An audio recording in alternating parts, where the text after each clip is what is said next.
안녕하세요. 안녕하세요.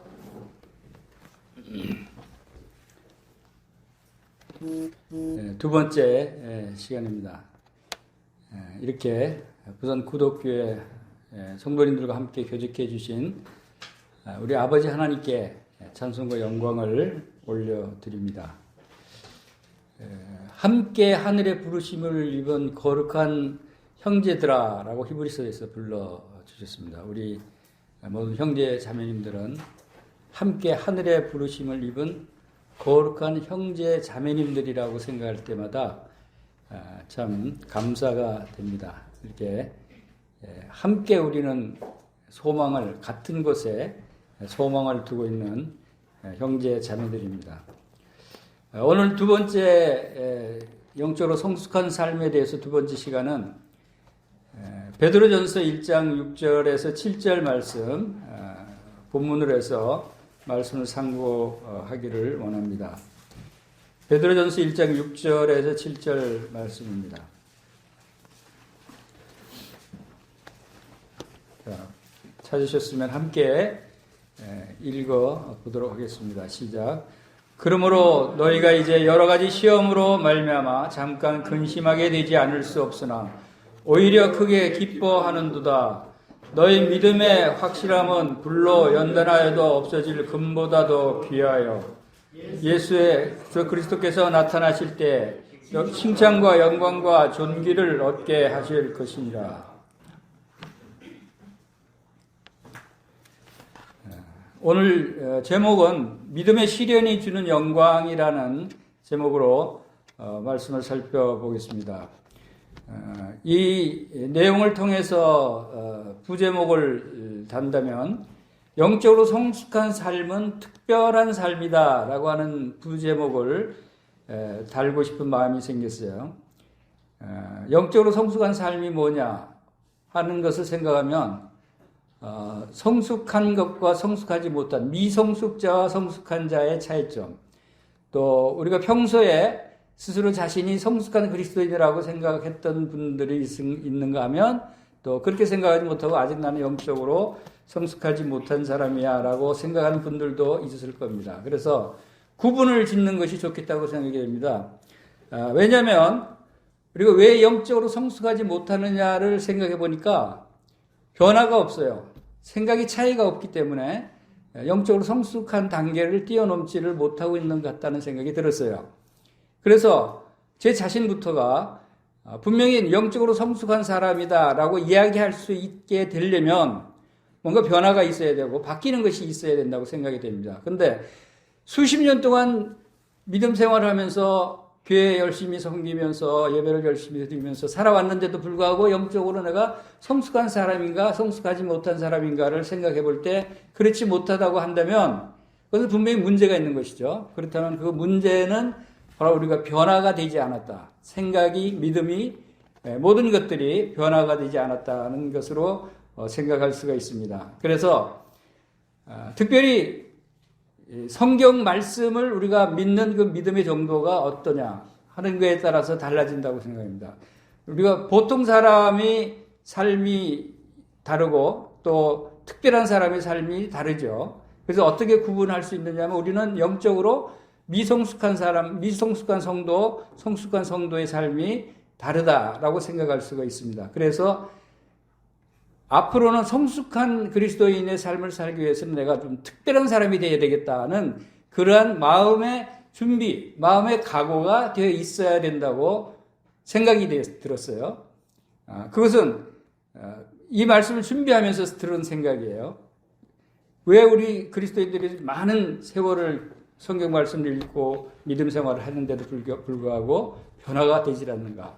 또 교회가 오랫동안 수십 년 동안 교회에서 예배를 드리고 또 복음을 전하고 함께 교제하면서도 교회가 부흥되지 않고 성숙한 교회로 성장하지 못하고 있는가. 이런 부분들을 생각할 때 뭔가 특별한 것이 없어서 그런다.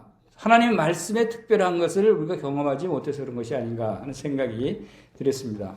그리고 성숙한 삶의 특징이 어떤 때 주로 드러나고 나타나게 되느냐 하면 시련을 당했을 때 우리가 믿음이 믿음이 큰 사람이냐, 믿음이 견고한 사람이냐, 그렇지 않은 사람이냐는 그것은 언제 어디서 드러날 수 있냐면 우리가 시련을 당하거나 고난을 당하거나 시험을 당할 때 그 사람의 믿음이 드러나게 되는 것이죠.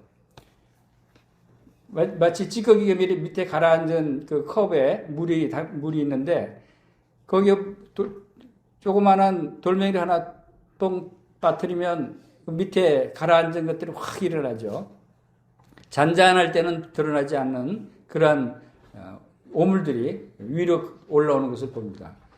그러니까 영적으로도 우리가 평안하고 성숙하다고 생각할지라도 당장 어떤 시련이 닥쳤을 때 그것이 드러나게 되는 어떤 반응이 나오는가 하는 것을 우리가 알 수 있다고 생각합니다. 그래서 근데 왜 사람들이 시련이 오면 여기 말씀처럼 근심을 하게 되고 염려하게 되고 또 걱정하게 되는가 하는 부분이 생각이 들었습니다. 그러므로 너희가 이제 여러 가지 시험으로 말미암아 잠깐 근심하게 되지 않을 수 없었으나 하는 말씀입니다. 시련을 당하고 시험을 당하면 대부분의 사람들이 근심하는 것은 당연한 것입니다. 당연한 것인데 여기서는 이 근심하는 것을 얼마 정도 근심을 한다고 말씀하고 있냐면 잠깐 근심한다 그랬어요. 자, 영적으로 성숙한 그리스도인의 차이는 바로 이 부분에서 나타납니다. 내가 근심을 안 할 수 없어요. 우리가 일상생활을 할 때, 사회생활을 할 때 많은 일들을 겪게 되고 많은 어려움을 당하게 되는데 근심이 없고 염려할 일이 없는 사람은 없어요. 그러나 성숙한 사람과 성숙하지 못한 사람의 차이는 그 일을 당했을 때의 반응이 어떠냐에 따라서 우리가 성숙하냐 그렇지 않느냐, 믿음이 좋으냐 믿음이 약하냐가 드러나는 것이다 라고 하는 것을 보게 됩니다. 그래서 우리가 여러 가지 시험을, 여기 말씀에도 여러 가지 시험으로 말미암아 그랬어요. 우리가 여러 가지 시험을 당할 수 있어요. 여러 가지 시련을 당할 수 있어요. 또 질병에 걸려서 아프기도 하고 어떤 경우에 무슨 일을 당하더라도 여러 가지 시련으로 말미암아 근심할 수밖에 없어요. 그것은 주님이 인정해요. 주님이 아셔요. 그러나 여기서는 성숙한 그리스도인의 차이는 잠깐 근심한다는 겁니다. 여기서 계속 지속적으로 끝까지 근심하고 염려만 하고 해서 스트레스 받고 고민하고 하는 일이 지속되는 사람은 영적으로 성숙한 사람이라고 할 수가 없다는 것이죠. 자, 그것을 우리가 염두에 두고 잠깐 근심하게 되지 않을 수 없으나 오히려 크게 기뻐하는도다 라고 말합니다. 여기서 또 반전이 나옵니다. 근심하지만 기뻐한다. 이것은 이 세상 사람들은 이해할 수 없는 말씀이죠. 하나님의 말씀은 믿음이 있는 사람과 믿음이 없는 사람의 분별하는 차이는 바로 이런 것입니다. 도저히 이해할 수 없는 말씀을 하나님은 하고 계세요. 근심하는데 어떻게 기뻐할 수 있을까요? 지금 염려가 되는데 어떻게 기뻐할 수 있을까요? 이것이 성숙한 사람의 모습이다라고 하는 것입니다. 그것이 7절에 보면은 너의 믿음의 확실함은 불로 연단하여도 없어질 금보다 더 귀하여 예수 그리스도께서 나타나실 때 칭찬과 영광과 존귀를 얻게 할 것이니라. 여기서 너희 믿음의 확실함이라고 번역이 되어 있는데 개역 성경에는 너희 믿음의 시련이라고 번역이 되어 있어요. 시련과 확실함이 전혀 다른 단어 같은데 왜 이렇게 다르게 번역이 됐을까요? 그것은 시련 6절에서 시험이라는 단어는 페이라스모스라고 하는 원어가 시험, 시련, 유혹이라는 의미를 갖고 있는데 7절에서 확실함이라고 한 단어는 도키비온이라는 원어를 썼는데 시험이나 테스트, 진짜 순수함 이런 비슷한 뜻을 갖고 있어요. 근데 왜 개역 성경에는 시련으로 했는데 여기서는 또 확실함으로 번역을 했을까 하는 생각을 해봤어요. 이것은 이 시련을 통해서 믿음이 확실하게 드러난다는 의미를 포함하고 있다고 해서 이렇게 번역을 했다고 봅니다. 그것이 좀 더 우리가 이 영적인 의미를 더 잘 알 수 있는 부분이죠. 그래서 야고보서에도 너희 믿음의 시련이 인내를 만들어낸 줄 너희가 알미라 할 때 이 시련이 이 단어를 사용했던 것을 봅니다. 그래서 확실히 이 시련은 불로 연단하여도 없어질 금보다 더 귀하여 그랬어요. 자, 우리 믿음의 시련이 왜 확실한 것이라고 나타나냐면 이 시련이나 고난은 불로 연단하는 금과 같이 비유를 합니다. 금이 재련을 할 때 순수한 금을 뽑아낼 때 얼마나 높은 고온의 그 용광로에서 그 달궈서 순수한 금을 뽑아냅니까? 그래서 그 여러 번 반복해서 고온에서 순수한 금을 뽑아내는 그 과정이 얼마나 고통스럽고 또 많은 일이 소요됩니까? 그렇게 해서 금이 왜 귀하고 왜 가치가 높으냐면 바로 그러한 과정을 거쳤기 때문에, 그리고 많지 않기 때문에 금값이 높죠. 요즘 금값이 많이 올라간다고 하는데, 자, 이러한 금보다 더 귀한 것이 바로 믿음의 시련이다.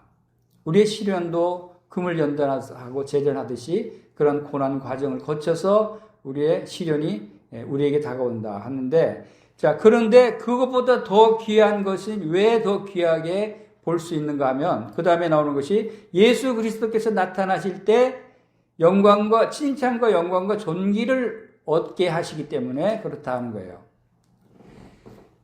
자, 사람들이 시련이 오면 근심하고 염려만 해요. 이 부분을 생각하지 않아요.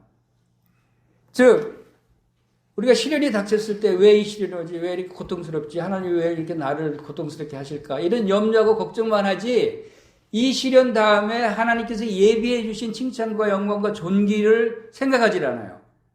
그것을 생각한다면 이 근심과 염려는 잠깐이면 사라져 버린다는 거죠. 여러분 혹시 시련이 닥쳤을 때 이 시련을 통해서 하나님께서 나에게 얼마나 더 큰 영광을 주실까 하는 것을 먼저 생각해 보셨어요? 그걸 생각하신다면 여러분 어떤 시련이 닥쳐와도 기쁘고 즐겁고 하나님께 감사한 마음이 생겨요. 저는 시련이 오면은 주님 앞에 감사합니다 하는 말이 먼저 나와요. 저를 사랑하시는군요. 이것을 통해서 또 무엇을 더 주시려고 그러시나요? 기대가 돼요. 저도 수많은 시련을 당하고 겪어본 사람인데 처음엔 잠깐 근심하지만 그러나 주님의 존재, 주님께서 나와 함께 하시고 주님이 나를 어떻게 사랑하시고 어떻게 대하시는가를 알기 때문에 나를 나보다 더 잘 아시고 나의 필요를 나보다 더 잘 아셔서 공급해 주시고 내가 구하고 생각하는 것보다 더 넘치도록 주시는 하나님이시기 때문에 내가 생각하지 못한 것을 더 주시려고 지금 이 시련을 주시나 보다. 감사합니다 하는 그런 믿음이 생겨요. 왜냐하면 하나님은 나와 비슷한 존재가 아니거든요. 나와 차원이 다른, 나보다 엄청난 능력과 또한 계획과 그 뜻을 이루시는 그러한 섭리를 가지고 계시기 때문에 무조건 너의 염려를 주께 맡기라 라고 말씀하셨더니 염려하고 근심할 때 모든 것을 주님께 맡기는 그러한 믿음이 필요하다는 것입니다. 왜냐하면 하나님이 계신다는 의미가 이렇게 놀라운 것인 것을 우리가 알고 믿어야 되는 것입니다. 그래서 오늘 이 시간에도 이 성숙한 삶의 특징 중에서 이 시련을 통해서 우리가 성숙한 삶을 경험하게 하시는 주님의 말씀을 살펴보기를 원합니다. 하나님의 말씀은 특별한 말씀이라고 생각이 됩니다. 여러분 다른 책과 비교를 해서도 특별한 말씀으로 여러분 생각되겠죠. 그러나 특별한 말씀이고 나에게 믿음을 주고 나의 모든 것을 이루시는 능력 있는 말씀이라는 사실을 우리가 잘 생각하지 못하기 때문에 어려움을 당할 때 염려한다는 것을 보게 됩니다. 베드로후서 1장 1절 말씀을 보시겠습니다. 베드로후서 1장 1절.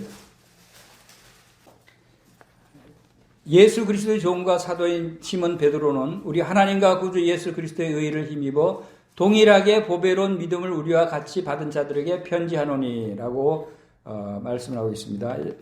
자, 여기에서 믿음은 보배로운 믿음이라고 나옵니다. 그것을 기억하시고, 그 다음에 베드로후서 1장 3절에 보면 그의 신기한 능력과 생명과 경건에 속한 모든 것을 우리에게 주셨으니 이는 자기의 영광과 덕으로서 우리를 부르신 자를 알므로 말미암음이라. 여기서는 생명과 경건에 속한 모든 것이 나옵니다. 이것을 기억하고 또 베드로후서 1장 4절에 보면 이로써 보배롭고 지극히 큰 약속을 우리에게 주사 이 약속으로 말미암아 너희로 정욕을 인하여 세상에서 썩어질 것을 피하여 신의 성품에 참여하는 자가 되게 하려 하셨으니 라고 하는 약속인데 어떤 약속을 받았냐면 보배롭고 지극히 큰 이 형용사가 세 개나 들어가 있어요. 우리 약속이 얼마나 큰 약속인가 하는 것은. 그리고 신의 성품에 대한 단어가 나옵니다. 자, 이렇게 지적한 보배로운 믿음과 생명과 경건에 속한 모든 것과 보배롭고 지극히 큰 약속과 또 신의 성품. 자, 이 단어들이 누구에게 주어진 단어들인가를 여러분 곰곰이 생각해 보시기 바랍니다.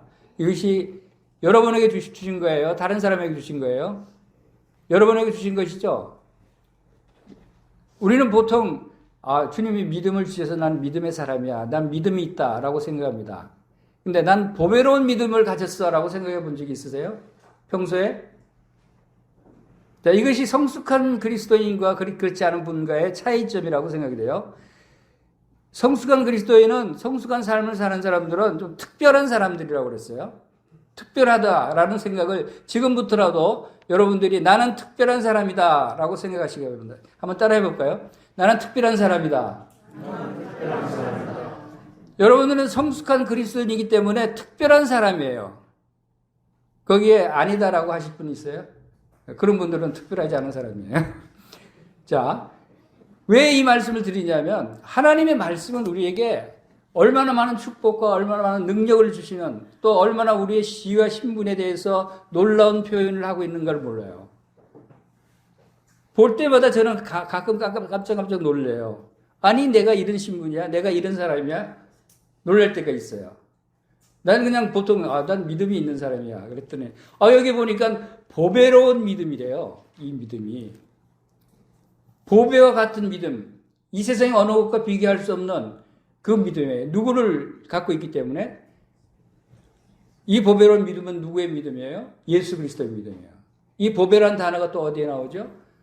고린도후서 4장 7절에 6절에부터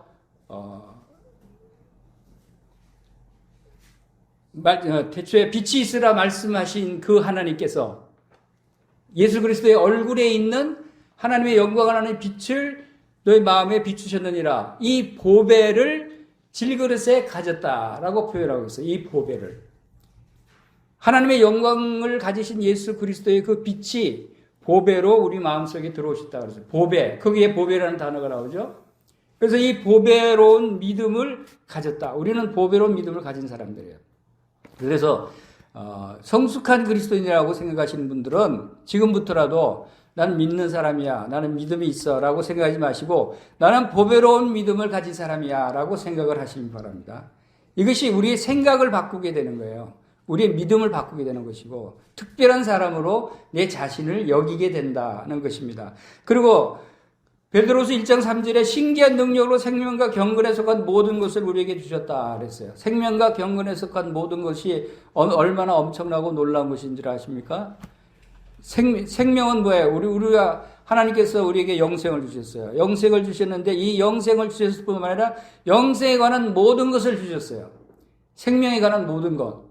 그러면 생명은 성장하는 것이 특징이라고 그랬어요. 성장할 수 있어요. 생명은 성장하는 것인데 여러분이 생명을 주셨는데 성장하지 않게 그냥 내버려 두시는 하나님이 아니시다는 거예요. 영적으로 성장할 수 있도록 여러분들을 지키시고 도우시고 돌보신다라고 하는 것입니다. 그리고 경건에 속한 것도 우리에게 주셨다는 거예요. 거룩한 삶을 살고 하나님, 이 경건이라는 말은 죄가 없는 거룩한 삶을 나타내는 말이지만 그것만 갖고 있는 것이 아니라 하나님 안에 말씀 안에서 사는 삶을 경건한 삶이라고 얘기할 수 있어요. 예수 그리스도가 없이 하나님 없이 경건한 삶을 사는 사람도 있어요. 이 세상 사람 가운데는 다른 종교인들은 경건한 삶을 살아요. 그러나 성경의 경건은 그런 경건이 아니죠.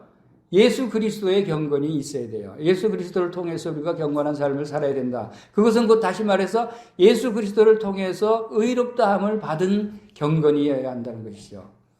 율법주의자들이 경건한 삶을 산다고요. 율법주의자 바리새인들을 얼마나 율법 안에서 의롭다함을 얻으려 하는 사람들이에요. 근데 그 사람들이 경건한 사람이라고 스스로 얘기를 해요.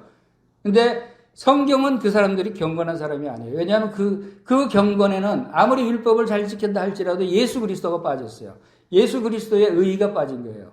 예수 그리스도로 모든 죄 사함을 받고 의로운 자로 칭함을 받지 않았기 때문에 하나님이 말씀하시는 경건한 삶이 아니다. 그래서 영적으로 성숙한 삶은 바로 이 예수 그리스도를 통한 경건한 삶을 사는 자들이다라고 하는 것을 볼 수가 있습니다. 그리고 베드로서 1장 4절 말씀에는 약속이라는 단어를 우리가 봤어요. 이 영적으로 성숙한 성도들의 약속을 우리가 생각해 보면 우리가 보통 약속을 받았다, 하나님께서 우리에게 새 언약을 받았다, 새 언약을 주셨다고 말씀을 하시죠. 근데 이 지극히 보배롭고 지극히 큰 약속을 우리에게 주신 이 약속은 다른 일반 약속들과 달라요. 우리 영적으로 성숙한 사람들이 갖고 있는 약속이에요.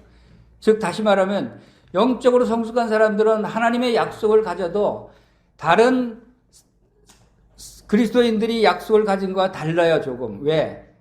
실제 그 약속의 구체적인 의미를, 가치를 깨닫고 있기 때문에 그 의미와 가치는 보배롭다. 이 약속이 얼마나 보배로운 약속인가 하는 걸 알아요. 그리고 지극히 대단히 높은 그 약속인 것을 알아요. 그래서 우리가 하나님 말씀을 대할 때도 하나님께서 특별히 형용사 수식어를 여러 번 사용해서 강조하는 말씀들이 있어요. 그것이 바로 이 지극히 보배롭고 지극히 큰 약속, 이런 말씀이죠.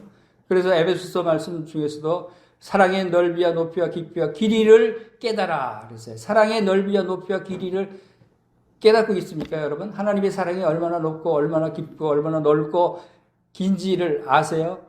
그것을 알아야 영적으로 성숙한 그리스도인이 될 수 있는 거예요. 그냥 하나님이 나를 사랑하신다. 좋죠. 사랑하셔요. 얼마나 사랑하시는데요? 그러면 구체적으로 생각이 안 나와요.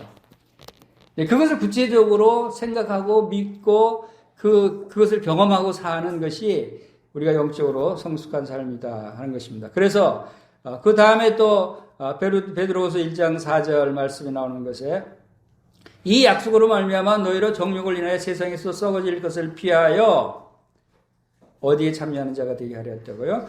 신의 성품에 참여하는 자가 되게 하려 했다. 신의 성품. 여러분 놀랍지 않아요? 여러분 사람이에요. 그렇죠? 우리 사람이죠.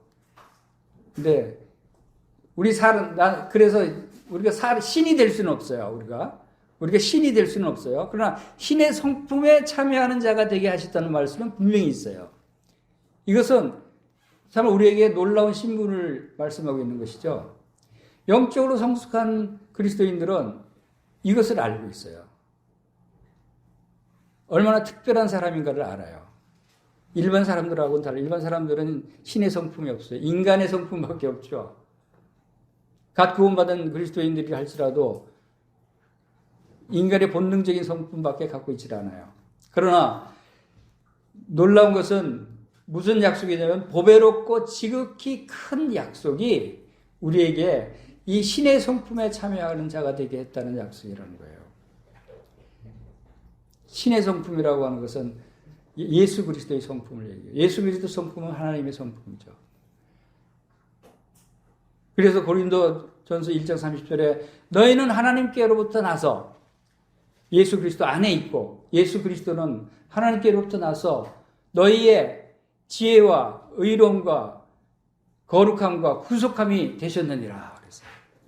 예수 그리스도의 성품, 그것이 그대로 우리가 본받은 것이 아니라 예수 그리스도의 성품을 본받는 삶을 사는 것이 아니라 예수 그리스도의 성품 자체를 우리가 가졌다는 거예요. 그래서 지혜의 성품, 또 거룩함 성품, 의로운 성품, 또 구속함의 성품. 이것이 우리가 특별한 자들이다, 특별한 성도들이다라고 말할 수 있는 귀중한 단어들이다라고 생각이 됩니다. 이것을 우리가 염두에 두고 마음에 깊이 새기고 삶 가운데 적용할 때 특별한 삶을 살 수 있는 거예요.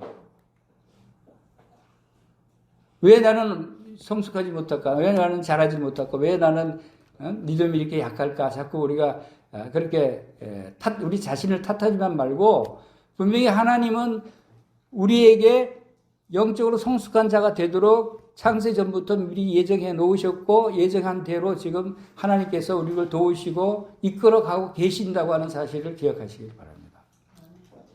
그럴 때 우리는 내가 할 일은 없어요. 우리가 할 일은 없어요. 우리가 그 말씀을 믿음으로 받아들이고 아멘 감사합니다.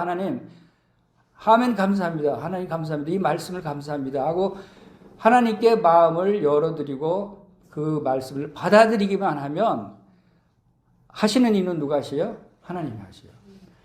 너희 안에 행하시는 이는 하나님이시니 너희의 소원을 두고 행하게 하신다고 말씀하셨어요. 소원. 우리 마음에 소원만 있으면 돼요. 하나님 그렇게 하게 해주십시오. 실제 우리가 뭐 열심히 교회에 제일 먼저 나와서 문을 열고 또 청소하고 또 애찬 장건 준비하고 봉사를 많이 하죠. 이거 얼마나 중요해요. 이것은 다 주님을 사랑하고 성도들을 사랑하는 마음으로 하는 거예요. 그런데 이것이 스스로의 노력으로 해서는 안 되고 주님께서 이끄시고 하게 하시는 주님을 사랑하는 마음, 성도들을 사랑하는 마음으로 한다면 그것이 얼마나 가치가 있는 것이고 하나님께 영광을 돌릴 수 있는 일인가 하는 것을 생각할 수 있어요. 우리 히브리서 2장 3절 말씀 보겠습니다. 히브리서 2장 3절. 우리가 이 귀한 믿음, 보배로운 믿음, 이 큰 구원에 대해서 다시금 생각할 수 있는 말씀입니다. 히브리서 2장 3절. 우리가 이같이 큰 구원을 등한히 여기면 어찌 그 보응을 피하리요. 이 구원은 처음에 주로 말씀하신 바와 들은 자들이 우리에게 확증한 바니. 자, 계속 지금 특별하게 우리가 생각하게 하시는 말씀이 나옵니다. 우리가 여러분 구원받았다는 생각을 얼마나 많이 하고 있어요? 얼마나 그 믿음 안에 살고 있어요? 구원받았죠. 그렇죠. 근데 이 구원이 이처럼 큰 구원인 것을 감사합니다 하는 생각을 해보셨어요? 이처럼 큰 구원이 정말 얼마나 큰 구원인가. 여기 분명히 이같이 큰 구원을 등한히 여기는 사람들이 있어요. 구원받은 것을 등한히 여기고 조금 시련이 오면 고난이 오면 염려하고 걱정하고 그냥 실족하고 세상으로 돌아가기도 하고 이런 믿음이 약한 연약한 분들이 얼마나 많이 있어요. 그분들은 이 구원을 이 큰 구원을 등한히 여겼다. 등한히 여기다는 것은 하찮게 여겼다는 거예요.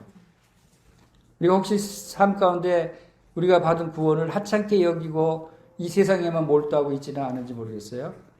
그런 것들은 바로 우리 영적인 성장을 방해하는 자세다라고 하는 것입니다.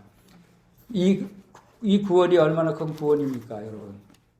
주님이 이 구원, 여러분에게 구원을 주시기 위해서 어떤 일을 행하셨어요? 뭐 전지전능하신 하나님이시니까 천사들을 보내서 인류를 구원하게 하실 수도 있어요. 그런데 그렇게 하지 않았어요. 그렇게 하실 수 있는데도 그렇게 하지 않으셨어요. 모세를 통해서 모든 인류를 구원하게 하실 수도 있었어요. 그런데 그렇게 하지 않으셨어요. 그럼 어떻게 하셨어요? 하나님이 자신이 친히 이 땅에 내려오셨어요. 친히. 저는 친히라는 단어를 아주 좋아합니다. 하나님이 친히 행하셨다. 친히 오셔서 친히 나무에 달려서 그 몸은 우리 죄를 담당해 주셨다.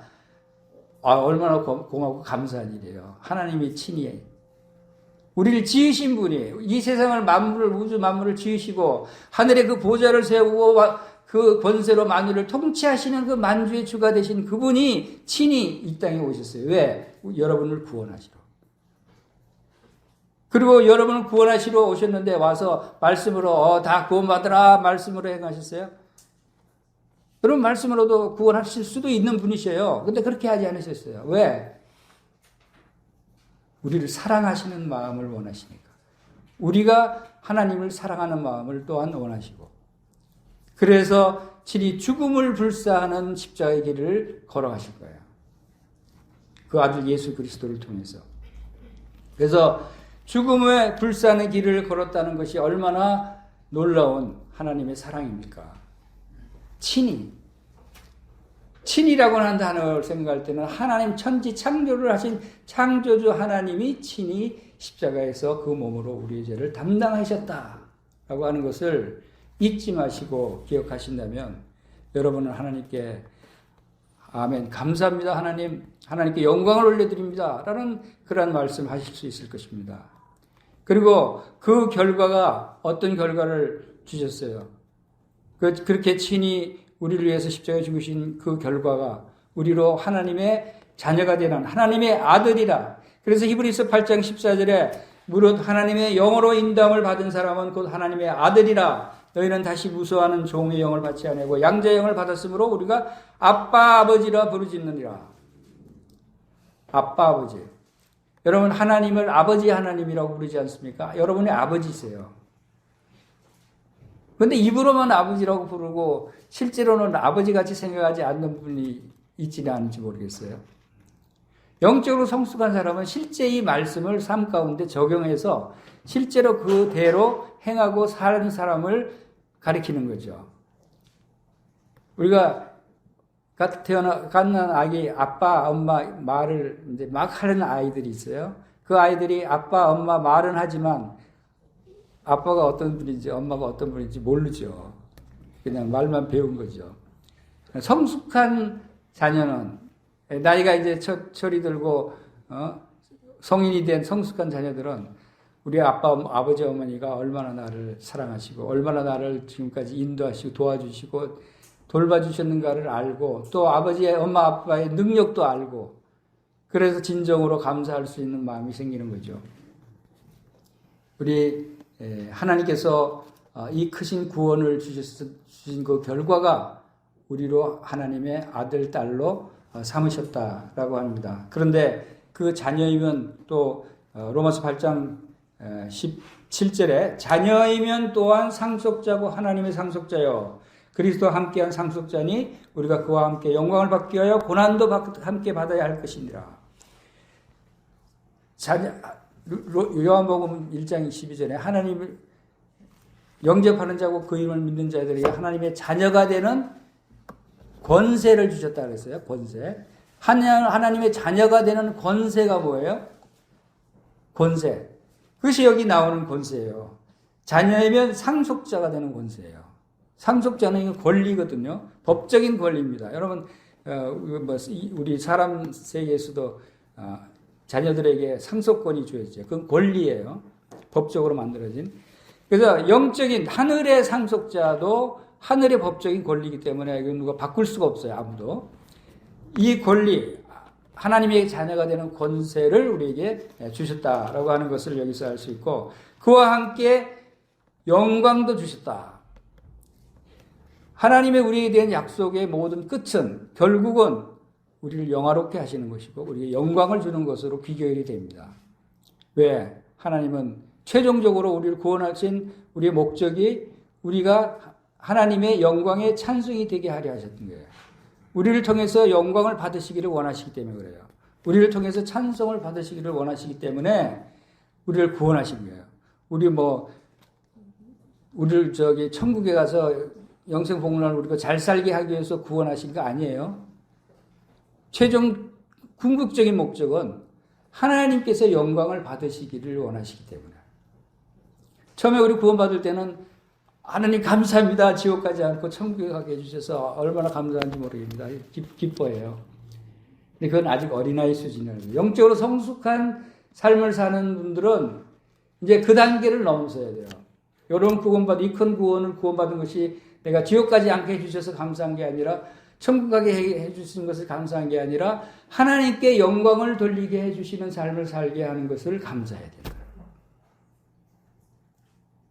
그것이 하나님이 기뻐하시는 겁니다. 그래서 우리가 그와 함께 영광을 받기 위하여 고난도 함께 받아야 할 것입니다. 여기서 영광을 받기 위해서 필수적으로 따라야 하는 것이 고난과 시련이다 라고 하는 것입니다. 그래서 시련을 통해서 우리가 영광을 받게 된다는 것을 알 수 있습니다. 그리고 주님 우리는 영적으로 성숙한 삶을 살기 위해서 어제도 말씀드렸지만 예수 그리스도를 본받는 삶을 살아야 된다는 것을 말씀을 드렸어요. 우리의 모든 삶의 본은 바로 예수 그리스도시다라고 하는 것입니다. 그래서 시련을 통해서 많은 영광을 돌리지 못하는 삶을 살았던 분들이라 할지라도 이제는 이것이 어떤 시련이 없게 해달라고 기도하지 마십시오. 시련이 오더라도 그 가운데서 하나님께 감사와 찬송을 불러드릴 수 있도록 해달라고 기도하시는 것이 하나님이 기뻐하시는 일입니다. 자, 교회에서도 많은 시련과 갈등들이 있어요. 어려움들이 있을 수 있어요. 우리 개인적으로도 그렇지만 교회 간에도 그런 것들이 있습니다. 그런데 교회는 하나님께서 그리스도의 몸이라고 불러주시고 몸과의 관계를 비유해서 우리에게 많은 말씀들을 해주십니다.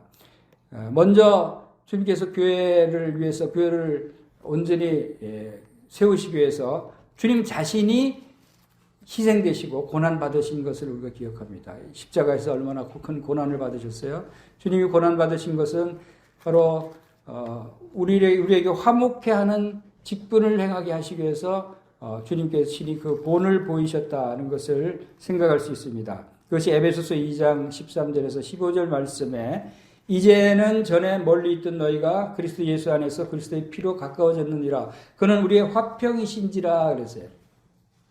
둘로 하나를 만드사 원수된 것 곧 중간에 막힌 담을 자기 육체로 하시고 법조문으로 된 계명의 율법을 폐하셨으니 이는 둘로 자기 안에서 한 세 사람을 지어 화평하게 하시고, 자, 화평하고 화목하게 하고 하는 것들이 바로 성숙한 삶의 모습이다라고 하는 것을 봅니다. 이것은 비단 우리 인간 관계에서, 개인적인 관계에서도 다툼이 있고 갈등이 있고 미움이 있고 시기가 있고 이러한 불협화음이 있는 이러한 관계를 화목하게 하는 그런 직분도 우리에게 주어졌고, 또한 교회에서도 이러한 관계에서 우리가 화목하게 하는 역할을 주님께서 원하신다라고 하는 것을 보게 됩니다. 우리 주님의 몸된 교회를 몸에 비유를 하셨어요. 몸에 비유하면서 성도들은 그 몸의 지체들이다 그랬어요. 지체들. 한 몸이 지체들과 그 한 몸 안에 지체들끼리 싸우는 걸 보셨어요? 내 몸 안에 내 지체들끼리. 혹시 여러분 혹시 그런 경험이 있으시면 말씀, 저는 경험해 보지 않아서 말씀을 잘 모르겠는데, 팔과 다리가 서로 싸우는 거 보셨어요? 한 예로 저는 이걸 생각하면서 야, 참 하나님께서 신묘막측하게 만드셨다는 생각을, 음식을 먹을 때 그 생각이 들었어요. 여러분 음식을 씹고 소화를 잘 씹어야 소화를 시키죠. 근데 음식을 씹을 때 어떤 지체가 음식을 씹습니까? 이빨이 씹죠. 이빨이 스스로 씹을 수 있어요? 이빨은 벌렸다 딱딱딱딱 하는데 그 사이에 음식을 밀어 넣어줘야 씹을 수가 있겠죠. 누가 밀어주죠? 혀가 밀어주죠. 근데 혀하고 이빨하고 서로 그 조화가 잘 되지 않으면 어떤 일이 생기죠? 혀를 깨물어 버리죠. 그리고 혀 깨물어 본 경험이 있으시죠? 근데 언제 혀 깨물어요? 내가 음식을 먹을 생각 안 하고 다른 생각하고 있거나 좀 정신이 딴 데 가 있을 때는 이 혀가 깨물리는 경우들이 가끔 있어요. 그렇지 않고는 깨물지 않는데, 그 얘기는 뭐냐면 혀와 이빨은 긴밀하게 서로 협조를 해요. 근데 그 참 놀라운 것이 그 순식간에 밀어놓고 또 안 씹은 데를 돌려서 밀어놓고, 이 혀가 참 머리가 좋아요. 씹은 부분은 빼려고 안 씹은 부분을 집어넣고 하는 걸 순식간에, 입 씻는 게 얼마나 빨라요. 입 벌리는 순간에 이쪽을 집어넣고 벌리는 순간에 이쪽을 집어넣고 해서 고루고루 씹어야 되잖아요. 이걸 프로그래밍으로 해도 안 될 것 같아요. 근데 그것을 하나님은 우리 스스로 이 지체들이 하게끔 만들어 놓으셨어요. 지체들이 서로 협력해서 이 일을 감당하게끔 하나님이 하셨다는 것입니다.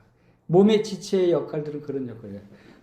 이쪽 팔이 내가 물을 먹고 싶은데 아니야 내가 잡을 거야. 싸웁니까? 내가 잡을 거야.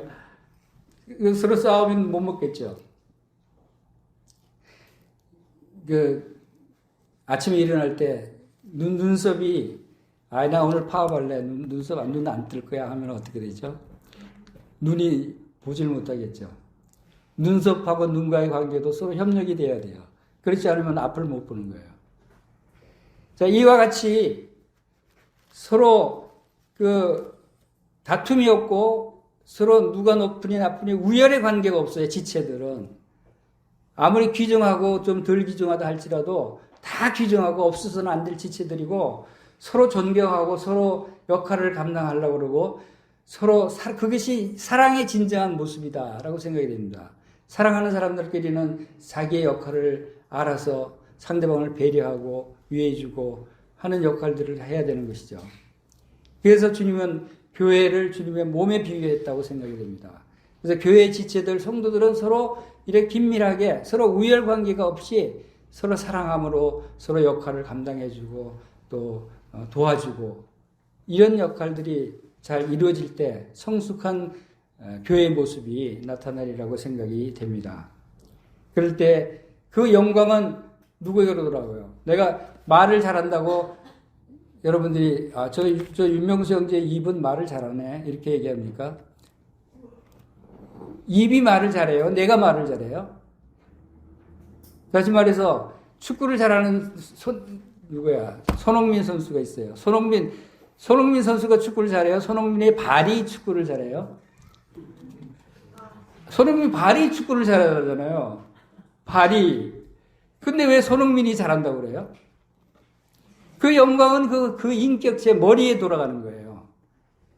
교회에서 여러분들이 아무리 열심히 모든 것을 드러나게 일을 잘하고 성과를 많이 낸다 할지라도 지체들이 여러분이 영광을 받는 것이 아니고 누가 받아요?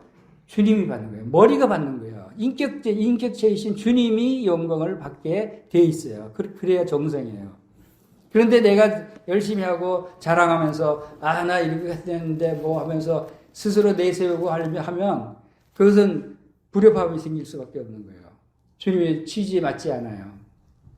그래서 이런 일들을 우리가 원활하게 주님의 말씀에 합당하게 행할 때 우리 성숙된 삶의 모습을 나타낼 수 있다라고 합니다. 그리고 우리가 시련이 찾아오고 고난이 찾아오는 것들이 또 어떨 때 주로 찾아옵니까?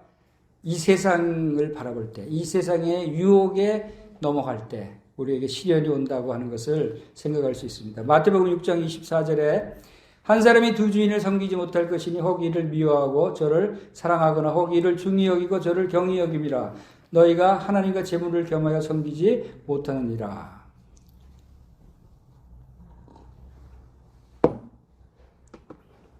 자, 한 사람이 두 주인을 섬기지 못한다 그랬어요.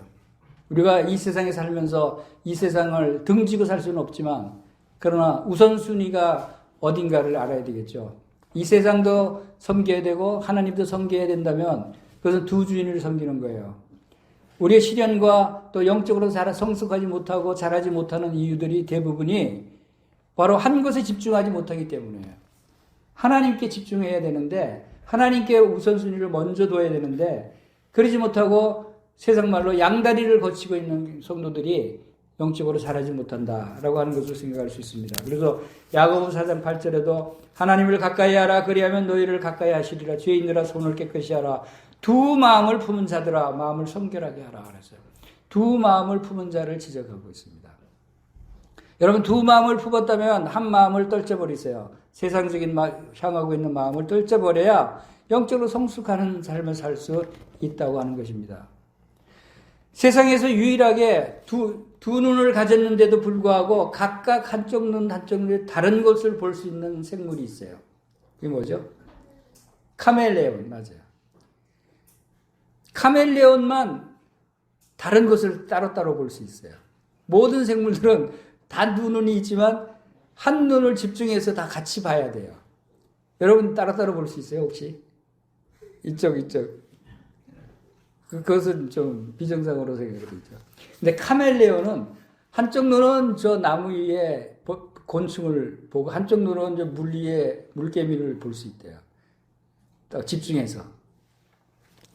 근데 그렇게 봐서는 안 된다고 주님은 우리에게 말씀하시는 거예요. 세상을 바라보고 이쪽도 바라보고 하면 안 된다는 거예요. 한쪽만. 그래서 두 눈을 한 곳에만 집중하도록 초점을 맞추도록 주님께서 우리의 눈을 그렇게 지으셨다는 것입니다. 근데 저는 안경이 지금 초점이 두 개예요. 다 초점이에요. 밑에 가까이 있는 글씨를 볼 때는 이렇게 밑에 돋보기 기능이 좀 있어야 잘 보이고 또 멀리는 또 그 기능이 없어야 멀리 있는 게 잘 보여요. 그래서 다초점 안경이라고 합니다. 근데 영적으로는 다초점 안경을 쓰면 안 된다는 거예요. 영적으로는 하나님만 집중해서 바라볼 수 있는 그러한 시야를 가져야 된다 하는 것입니다. 그리고 또 한 가지 시련의 원인들은 우리가 물질적인 부분, 돈을 사랑하면 우리가 시련을 당하게 된다 하는 것 사실을 우리가 생각할 수 있죠. 요한일서 2장 15절에 함께 보시겠습니다. 요한일서 2장 15절. 이 세상이나 세상에 있는 것들을 사랑하지 말라. 누구든지 세상을 사랑하면 아버지의 사랑이 그 안에 있지 아니하니 이는 세상에 있는 것 모든 것이 육신의 정욕과 안목의 정욕과 이생의 자랑이 다 아버지께로부터 온 것이 아니요 세상으로부터 온 것이라. 이 세상도 그 정욕도 지나가되 오직 하나님의 뜻을 행하는 자는 영원히 거하느니라.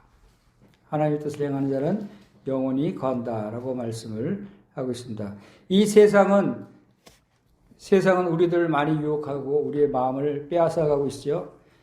그래서 말세에는 어떤 현상이 일어난다고 하는 것을 우리가 성경을 통해서 볼 수, 디모데후서 3장 1절에서는 말세에 고통하는 때가 이르른다라고 하면서 세상 말세의 풍조에 대해서 말씀하고 있는 부분이 있는데, 사람들이 자기를 사랑하며 돈을 사랑하며 자랑하며 교만하며 비방하며 부모를 거역하며 감사치 아니하며 거룩하지 아니하며 이런 상태들이 나타납니다.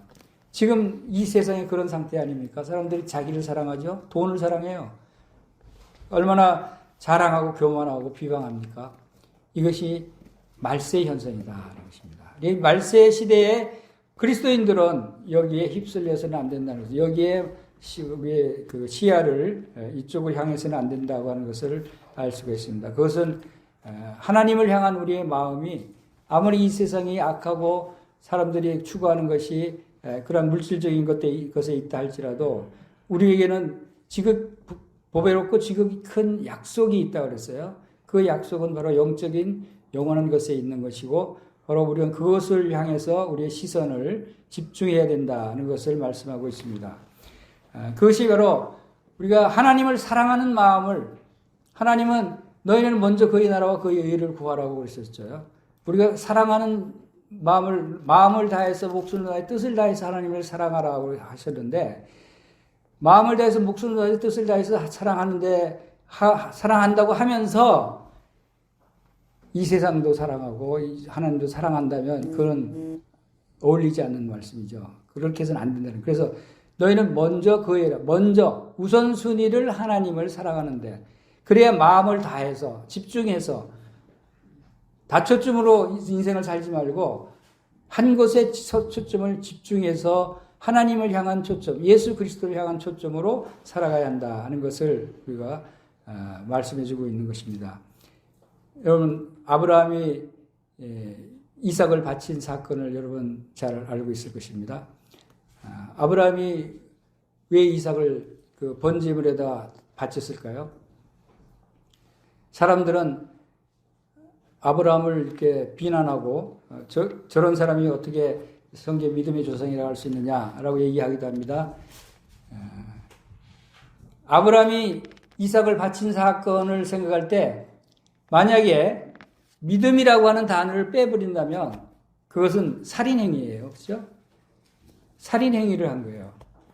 그러나 믿음이라는 단어가 들어가 있기 때문에 그것도 하나님을 향한, 하나님을 사랑하는 믿음을 거기에 적용하면 그것은 놀라운 순종이죠.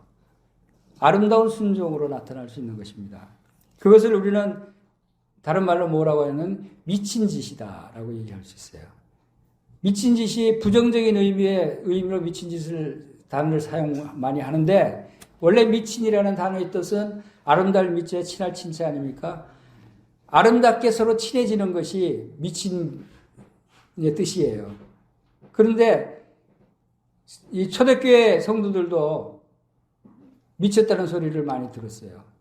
고린도후서 5장 13절에 우리가 만일 미쳤어도 하나님을 위한 것이요 정신이 온전하여도 너희를 위한 것이니 그리스도의 사랑이 우리를 강건하시는도다 그랬어요. 초대교회 성도들이, 다른 사람들은 초대교회 성도들을 미친 자들이다라고 얘기했다는 거죠. 왜요? 이 세상 좋은 것들 다 포기하고 심지어는 목숨까지 포기하고 예수 그리스도를 위해서 고난받고 핍박을 당하는 그 모습은 그건 미친 짓이다 이거죠. 그 사람들이 볼 때는. 하나님께 미친 거예요. 하나님께. 이것이 하나님이 원하시는 것이다. 주님은 여러분에게 네가 나를 사랑하느냐 베드로에게 물었을 때처럼 여러분에게 그 질문을 하신다면 여러분 어떻게 대답하시겠어요? 하나님이 여러분에게 네가 나를 사랑하느냐 물으신다면 어떻게 대답하시겠어요? 네라고 그러시겠죠. 하나님 사랑하지 않는 분들은 하나도 없다고 생각돼요. 그렇죠? 당연히 사랑하시죠. 그 다음에 그러면 네가 나를 위해서 모든 것을 포기할 수 있느냐라고 물으시면 어떻게 할 거예요? 그때는 대답을 잘 못하시죠. 자, 그것을 우리가 대비할 수 있어야 돼요. 하나님이 그렇게 물으실 수 있어요. 그리고 각자에게. 성경에 그 하나님은 질투의 하나님이다라고 하는 말씀을 들어보신 적이 있죠. 출애굽기 34장 14절 보겠습니다. 출애굽기 34장 14절에는 너는 다른 신에게 절하지 말라. 여호와는 질투라 이름하는 질투의 하나님이니라는 말씀이 있어요. 왜 하나님이 너희는 먼저 그의 나라와 그의 의를 구하라고 하셨고 왜 하나님이 너희는 마음을 다해서 목숨을 다해서 뜻을 다해서 나를 사랑하라고 하셨을까? 질투의 하나님이시기 때문에. 다른 신을 섬기면 다른 것을 나보다 더 사랑하면 질투하시기 때문에. 질투라는 단어가 여러분 뭐 부정적인 단어로 생각하는 사람들이 많은데 질투가 부정적인 단어는 아니에요. 그것이 영어로 표현될 때는 부정적인 단어로 사용되는 경우들이 많은데 원어에서는 그런 단어가 아니다라는 것을 알 수가 있습니다. 이 출애굽기 34장 14절에 질투라 이름하는 질투의 하나님이니라 하는 이 단어는 히브리어로 킨아라고 하는 단어인데 이 킨아라고 하는 단어가 열심, 열정, 뜨거운 사랑, 질투 이런 의미를 갖고 있어요. 키나라는 단어. 이 단어가 여러 군데 나옵니다. 아가서 6장 6절 7절에도 너는 나를 도장같이 마음에 품고 도단같이 팔에 두라. 사랑은 죽음같이 강하고 질투는 소울같이 잔인하며 불길같이 일어나니 그 기세가 여호와의 불과 같으니라 하면서 질투라는 단어가 키나를 썼어요. 키나. 그리고 시편 69편 9절에 주의 집을 위하는 열성이 나를 삼키고 주를 비방하는 비방이 내게 미쳤나이다 라는 말씀이 있습니다. 이 말씀은 예수님이 성전에 더럽고 추한 것들을 다 쓸어버리면서 성전을 막 청소하고 사람들을 몰아내고 하는 사건이 있었죠. 그럴 때 그 예수님을 보고 제자들이 뭐라고 그랬냐면 주의 집을 위하는 열성이 나를 삼키고 주를 비방하는 비방이 내게 미쳤나이다 라는 말씀이 응했다고 얘기를 했어요. 그러니까 예수님이 이 키나를 하셨다는 거야. 질투를 하셨다는 것이 아니라 뭐 그런 의미도 열성적으로 주의 집을 교회를 사랑해서 교회를 세우기 위해서 그 일을 행하셨다는 의미로 썼어요. 그리고 이사야서 9장 7절에 만군의 여호와의 열심히 이를 이루리라 할 때 이 열심히 키나를 썼어요. 이 열정. 하나님은 열심이라는 열정이라는 단어를 좋아하셔요. 하나님이 그런 성품을 갖고 계시기 때문에. 그래서 우리에게 사랑을 하는데 어떤 사랑 하라고요? 마음을 다해서, 뜻을 다해서, 목숨을 다해서 열심히 사랑하라는 거예요. 그래서 마지막 때에 가까웠으니 너희는 뜨겁게 사랑하라 라고 말씀을 하셨어요. 뜨겁게. 마지막 때에 가까운 볼수록 더욱 뜨겁게 사랑하라. 하나님은 화끈한 걸 좋아하셔요. 하나님은 우리에게 확실하게 보여주기를 좋아하셔요. 열심을 나타내기를 좋아하셔요. 그것이 성숙한 삶을 통해서 우리가 보여줄 수 있는 것이다 하는 것이에요. 신약성경의 디도서 2장 14절에 이 키나 헬라어는 젤로스라는 단어를 사용한 구절이 디도서 2장 14절인데 그가 우리를 대신하여 자신을 주시면 모든 불법에서 우리를 속량하시고 우리를 깨끗하게 하사 선한 일을 열심히 하는 자기 백성이 되게 하려 하십니다. 열심히 하는 자기 백성이 되게 하려 하십니다. 바로 우리를 대신해서 십자가에서 대신 죽으시고 우리의 모든 죄를 용서하시기 위해서 대속 제물이 되신 예수님. 왜 그러셨냐 하면 우리의 죄를 용서하시고 우리를 깨끗하게 해서 선한 일을 열심히 하게 하시기 위해서. 그러니까 주님이 십자가에 죽으신 목적이, 우리를 구원하신 목적이 바로 우리가 선한 일을 하는데 열심히 하기를 원하셔서 그 일을 행해 주셨다는 거예요. 그래서 하나님은 질투의 하나님이라고 표현할 정도로 우리를 사랑하신다는 거예요. 여러분, 질투하는 사랑은 진짜 사랑이에요. 그렇죠. 여러분, 우리 사람들끼리, 인간끼리 사랑할 때도 진짜 사랑하는 거 보려면 질투 하나 보는 경우도 있죠. 그래서 열정적으로 사랑하는 그러한 사랑을 행할 때 우리는 성숙한 삶의 모습을 나타낼 수 있다라고 하는 것을 알 수가 있습니다.